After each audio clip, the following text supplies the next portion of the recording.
So I want to just briefly introduce the folks who've joined us today. Jim Turley is the chairman of National Corporate Theater Fund. Until last year, he was the chairman and CEO of Ernst & Young. He is a global leader in workforce development and diversity issues, and we're very happy you could join us, Jim. Thank you. And Kenny Leon is the founder of Kenny Leon's True Colors Theater Company in Atlanta. He's also a very wonderful Broadway director, and we're very pleased he could be here today. And he is the past artistic director of one of our theaters, Alliance Theater in Atlanta. So full bios are in your program. So thank you very much for being here today. So I wanted to start, if both of you, Jim and Kenny, could kind of respond on your thoughts on the report that Sandra has put out and some of the comments she just made. Go ahead, Kenny. Okay, it's early for me. But I will say that one of the things that can get me up early is talking about theater and education. I received the Tony Award this year for directing A Raisin in the Sun on Broadway. And my acceptance, thank you. But in my acceptance speech, everything was a blur, except I do remember saying, if every kid in America could have just a piece of theater in their everyday educational lives, this would be a much better country. I remember saying that, and I got so much response from that. But I really meant it from my heart because I've run a major theater company in this country. I've created a new theater company on diversity. I have directed 9 Broadway shows. I have spent time in all of the regional theaters. I teach 9 kids in another program. I take them through 8 Broadway shows throughout the year, and we talk about their lives and the challenges of their lives based on what they see on stage. I am the Denzel Washington Chair of Theater at Fordham this semester, so I'm inside young folks, and all of my kids at Fordham are white kids. The first thing I had them do was to learn scenes from A Raisin in the Sun. They said, wow, I said, truth is truth. American is American. So I gotta hurry up. You're doing great. So I've done all those things, and my grandmother raised me like life is about serving. It's about serving, and I think that the thing as an artist that I want to do is give and serve to our young people. So those kids that don't have time to talk about that creativity in their life, or don't have ways to express what's in their heart, or don't have chance to creatively figure things out, they have a hard time. They feel like they're not being educated.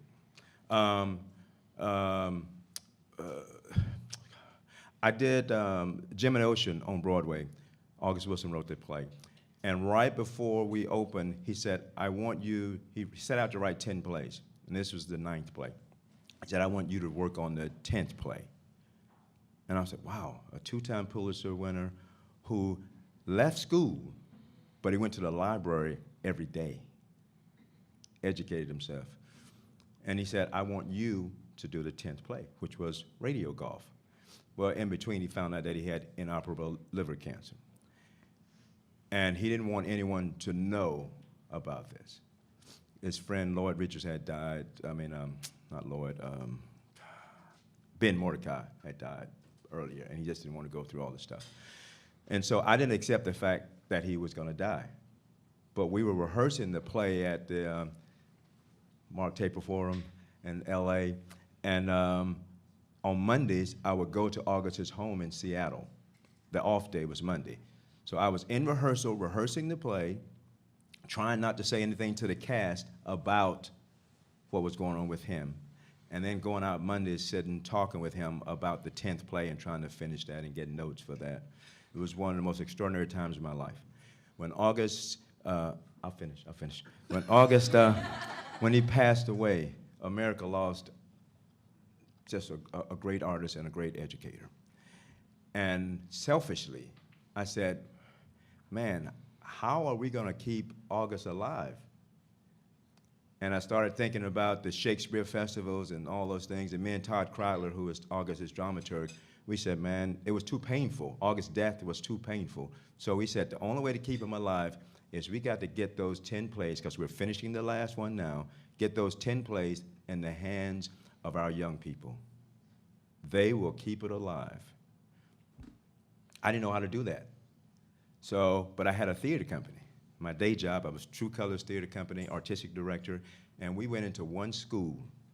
Like, hey, why don't we do this, you know, look at the monologues and see what they're about, and let's perform those.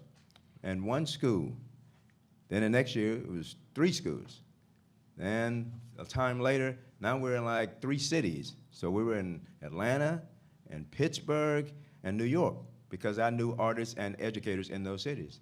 And then it expanded. Then it went to LA, and then it was Seattle. And now we're in 10 cities, with 2 cities following every year.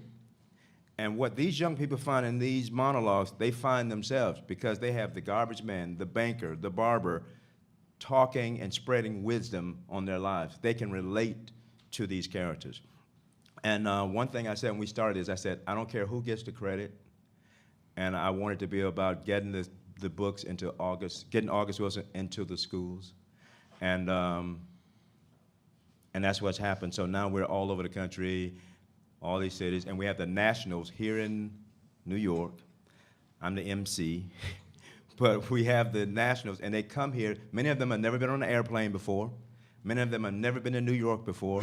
Many of them have never conversated with other students from other regions before. And then I have Denzel Washington or Dan Radcliffe or one of those guys come by and talk to them about life. And then I do a workshop on what all of August's plays are about. You can be whatever you want to be. America belongs to all of us. If you came here on the bottom of a slave ship, your people came here on the bottom of a slave ship, it belongs to you. If your people came here seeking political freedom, it belongs to you. This is our country. And with that basic foundation, these wonderful regional partners, that the Goodman Theater in Chicago and the Taper, and so we have theater artists, educators, students, and volunteers. And when you put all that together, you have magic. So I think, yes, yes, for what you just said in your report, yes. And if you put arts into our schools, you have better bankers, better lawyers, better doctors, better nurses, better human beings. Thank you, I'm sorry. Thank you. Okay, we're done here. Well, Kenny, you have an amazing ability to make people feel inadequate. You know, I'm a retired CEO of a company that's got about 190,000 people, and I feel inadequate. I've won no Tonys. I've directed no Broadway plays. I've written no shows. Together, what we can do. Together. No, you know, it's interesting. Bruce, you said at the outset that some of this started during a time when I was been honored to be the chair of NCTF. And my wife and I, you know, helped get this thing going, Impact Creativity. It was really, you know, not a hard decision because 2 very important people in my life told me I should do it, my wife and Bruce. And so they said, let's get this thing started. And, you know, your comments were so on point. Mm-hmm. And yours emphasizing them, because we will have better workers, better bankers, lawyers, accountants, better everything, better humans, to your words, because of what we are doing today. Mm-hmm. It's so important when you look at, and I look back at my life and the thousands and thousands of people that my former firm hired, all the clients that I used to visit with, all the people they hired, and you look at the skills you want. Yes, you want people to embrace the values of the organization, but you need people who can actually have a sense of confidence, have a sense of creativity you talked about, you know, have a real sense of being part of something, of interacting with other people, of listening to other people, not just communicating outwardly, but listening to what others are saying, really connecting on teams. You know, the teams all of the workers of tomorrow are going to be part of will be more diverse around every dimension you could think about than the teams have been in the past. Around gender, ethnicity, sexual orientation, nationality, religion, you name the difference, the teams are going to be more different.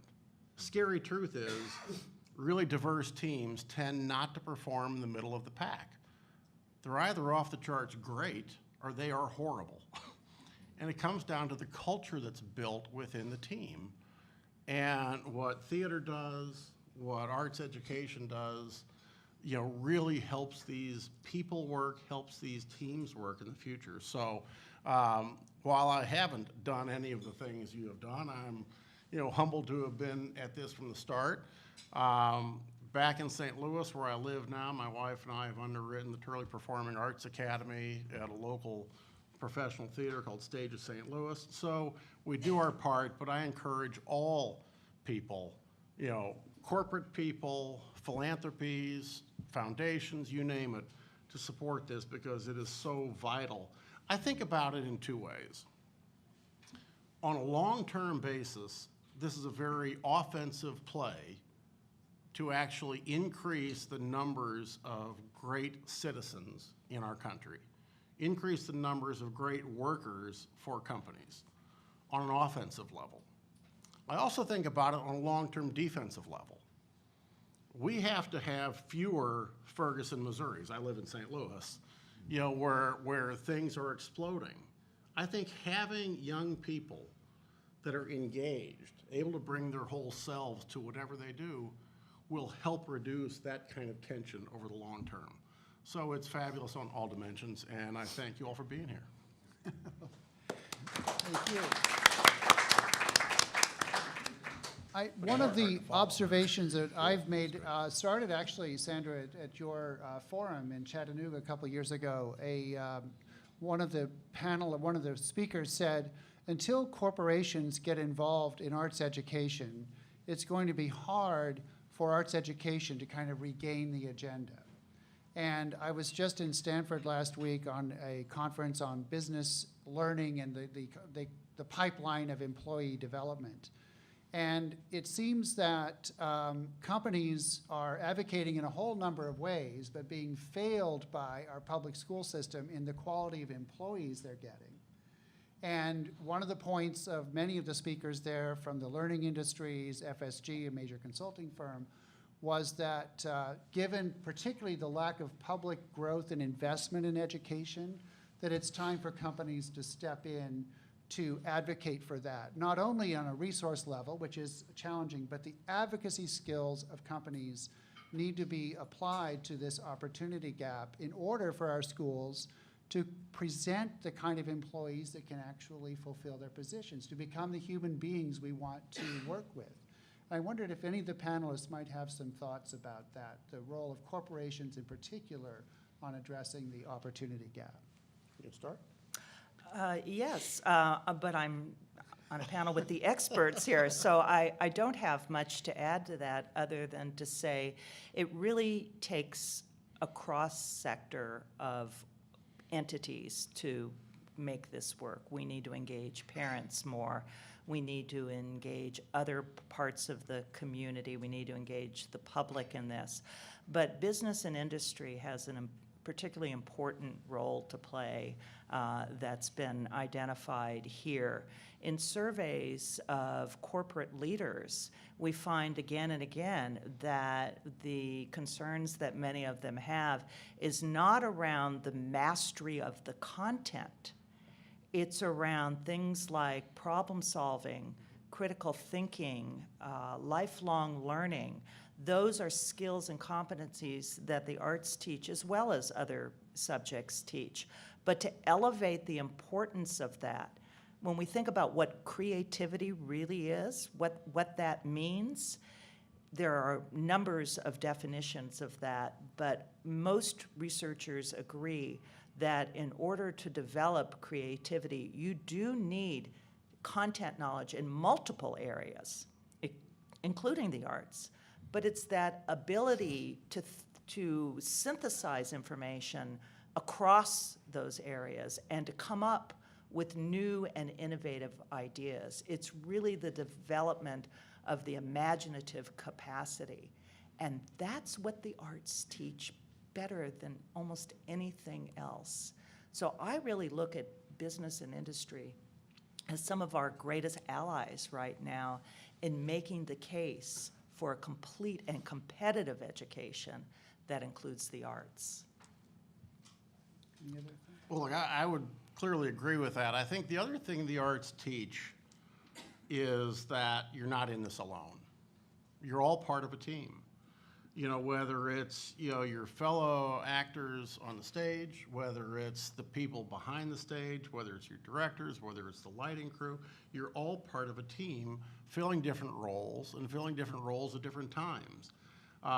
You know, I was blessed in my youth. I grew up playing a lot of team sports, but then I also had the opportunity through family and other things to be exposed very early to performing arts, to theater. First as you know, an audience member from, gosh, age 5, where my parents were teaching me to be quiet and watch and enjoy.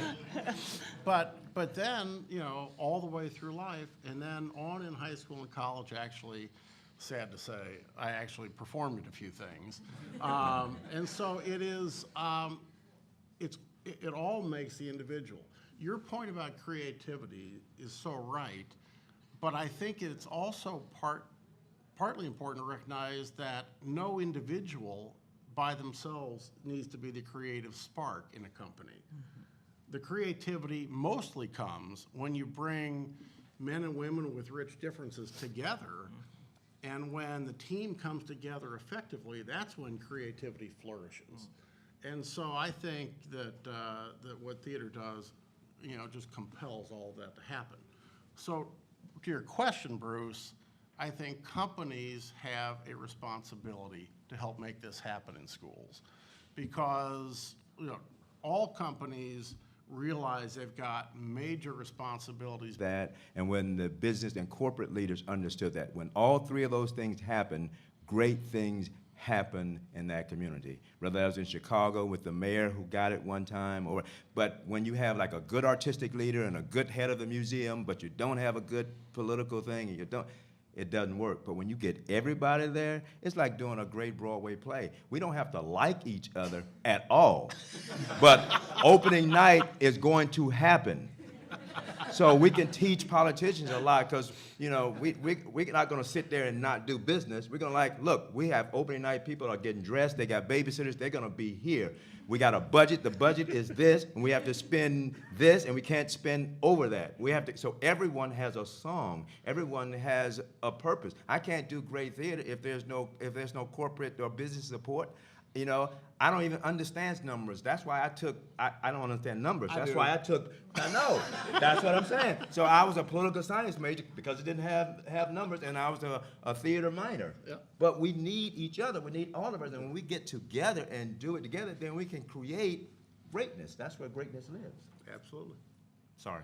You know, when we can all get, when the corporate community, the foundations, the politicians can turn STEM into STEAM. You know, it's an old adage where it's not just science, technology, but arts is in the middle of it. That's where we're going to have a lot of success. Right. But people are afraid of the A. They are. Because that's people thinking for themselves. Yeah. And, you know, that's scary to some folks. And I say, don't live in fear, live in love. Collaboration. Thank you. And on that note, we're going to have to conclude this portion. Please stay and finish your breakfast and get started to a great day. But I think further to what you said, Eileen, and what you mentioned, Teresa, is we're going to be putting this report on our website and making it available to all who are active in the theater and education communities. The programs themselves are described very briefly at the back of this report, but it was on your chair, so make sure you pick one up while you're here. Our big takeaway, as we said, is that the abundant creativity and resourcefulness of theaters and their partners, whether schools or social agencies, are really a testimony to the potential that we're dealing with. And I think that the story of the August Wilson monologue competition is kind of the laboratory of that, where Kenny talks about the one-on-one approach, which is where the change happens. But he's been able to scale that very quickly to a large national program. And sometimes the arts education theater is kind of fragmented, but you've developed a national model, and those kinds of things are widely possible. So we need to collaborate. We all need to be in this together. We need everybody at the table, and we want to do all we can here at National Corporate Theater Fund to further that. But just to think of whatever change strategy you may be thinking of or investing in, keep arts education and theater education in mind, because we can truly make a difference. And I want to conclude today by giving our theaters here and their colleagues who can't be with us today a big round of applause.